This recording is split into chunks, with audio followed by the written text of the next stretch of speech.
Halo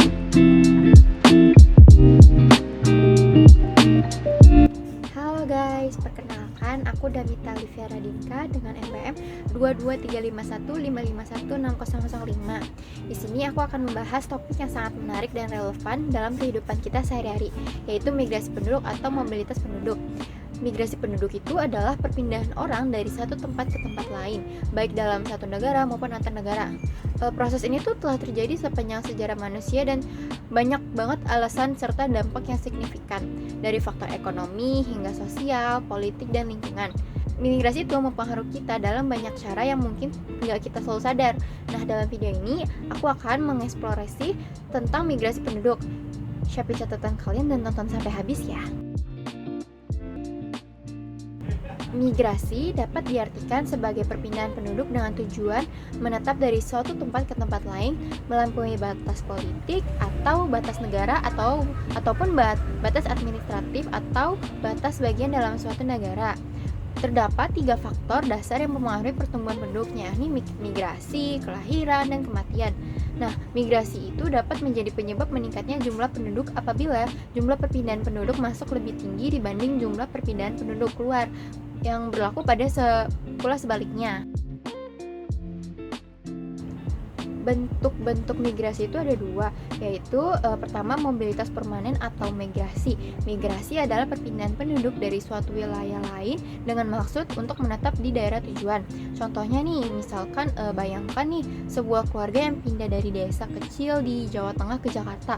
Mereka mungkin pindah karena alasan pekerjaan, pendidikan yang lebih baik untuk anak-anak mereka, atau fasilitas kesehatan yang lebih memadai di kota-kota besar. Setelah mereka tiba di Jakarta, mereka membeli rumah dan mendaftarkan anak-anak mereka di sekolah setempat dan mulai bekerja di perusahaan baru. Mereka tidak berencana untuk kembali ke desa asal mereka. Mereka telah membuat keputusan untuk menjadikan Jakarta sebagai rumah baru mereka. Yang inilah tuh disebut dengan mobilitas permanen. Yang kedua, ada mobilitas non-permanen. Migrasi sekuler ialah gerak penduduk dari suatu tempat ke tempat lain tanpa ada maksud untuk menetap. Migrasi sekuler ini dapat terjadi antara desa-desa, desa kota, dan kota-kota. Contohnya, seorang yang tinggal di pinggiran kota Yogyakarta tetapi bekerja di pusat kota. Nah, setiap hari dia melakukan perjalanan pulang pergi antara rumahnya yang di pinggiran kota dan kantornya di pusat kota. Jadi dia tuh tidak bermaksud untuk pindah ke pusat kota, tetapi hanya melakukan perjalanan setiap hari untuk bekerja. Nah, itu tuh contoh dari migrasi sekuler, yang dimana tuh dengan antara tuh desa dan kota. Nah, dengan kita memahami contoh-contoh ini tuh kita bisa melihat bagaimana migrasi sekuler berperan dalam kehidupan sehari-hari banyak orang. Mobilitas non permanen ini tuh penting karena membantu memenuhi kebutuhan tenaga kerja di berbagai wilayah tanpa menuntut orang untuk pindah dan menetap secara permanen. Jadi aku mau bahas bentuk-bentuk migran. Tapi sebelum masuk ke bentuk-bentuk migran, kalian tahu gak sih migran itu apa? Nah, migran itu adalah orang yang pindah dari satu tempat ke tempat lain untuk tinggal sementara atau menetap. Pindahan ini bisa terjadi dalam satu negara atau antar negara. Migran bisa pindah karena berbagai alasan seperti mencari pekerjaan, mendapatkan pendidikan yang lebih baik, atau mengikuti anggota keluarga yang sudah lebih dulu pindah. Misalnya nih, ada yang pindah dari kampung ke kota buat cari kerja, atau dari satu negara ke negara lain buat hidup yang lebih baik. Alasannya tuh bisa macam-macam, bisa karena kerjaan, sekolah, atau ikut keluarga yang udah duluan pindah. Jadi intinya migran itu orangnya yang pindah dari tempat asalnya ke tempat yang baru. Bentuk migran itu ada 3, yaitu migran satu tahap. Jadi tuh kayak seseorang di waktu yang diadakan pencatatan provinsi tempat lahir dan provinsi tempat tinggal sebelumnya sama, sedangkan tempat tinggal sekarang tuh tidak sama. Contohnya nih, Budi nih lahir di Jawa Tengah dan tinggal di Jawa Tengah dan hingga dewasa. Kemudian terus dia pindah ke Jakarta untuk bekerja. Saat dilakukan pencatatan, tempat lahir dan tempat tinggal sebelum itu adalah Jawa Tengah, sedangkan tempat tinggal sekarang itu adalah Jakarta. Kedua, ada migran beberapa tahap atau several stage migran atau secondary migran. Jadi jika ternyata provinsi tempat lahirnya tuh berbeda dengan provinsi tempat tinggal sebelumnya dan provinsi tempat tinggal sekarang. Contohnya itu misal Siti lahir di Sumatera Utara, terus lalu pindah ke Yogyakarta untuk kuliah, dan setelah lulus dia pindah lagi ke Bali untuk bekerja. Saat dilakukan pencatatan, tempat lahirnya adalah Sumatera Utara, tempat tinggal sebelumnya itu adalah Yogyakarta, dan tempat tinggal yang sekarang itu adalah Bali. Yang ketiga ada migran kembali atau return migrant atau returnal migration. Jika seseorang memiliki tempat lahir sama dengan provinsi tempat tinggal sekarang, tetapi itu dia tidak sama dengan tempat tinggal sebelumnya. Contohnya itu Fatia lahir di Jakarta, kemudian pindah ke Bandung untuk kuliah selama 4 tahun. Setelah itu ia memutuskan untuk kembali dan menetap di Jakarta.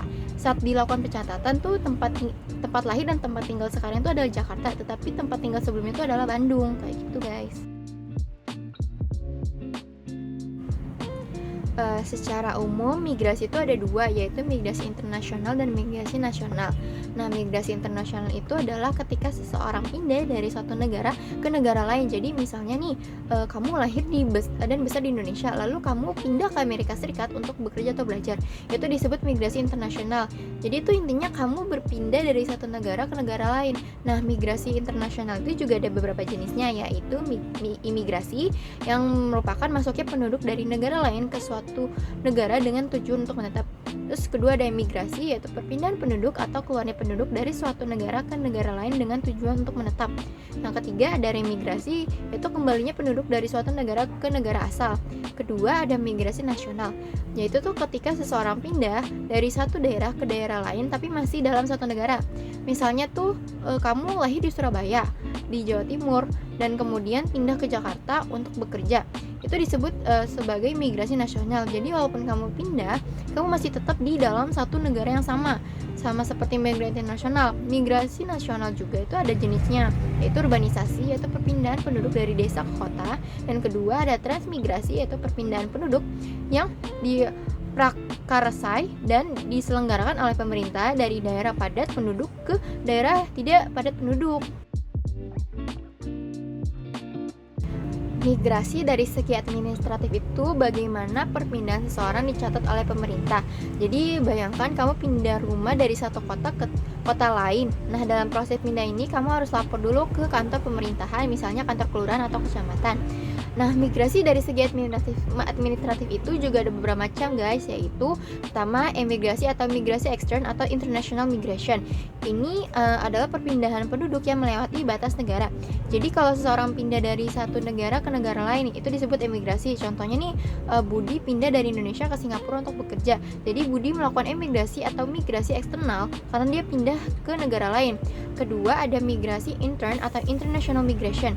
Ini tuh adalah perpindahan penduduk yang melewati batas administrasi daerah tapi masih dalam satu negara. Jadi kalau pindahnya masih di dalam negeri tapi ada beda di provinsi atau kota, itu tuh namanya migrasi internal. Contohnya nih, si Sinta tuh pindah dari Jakarta ke Surabaya untuk melanjutkan kuliah.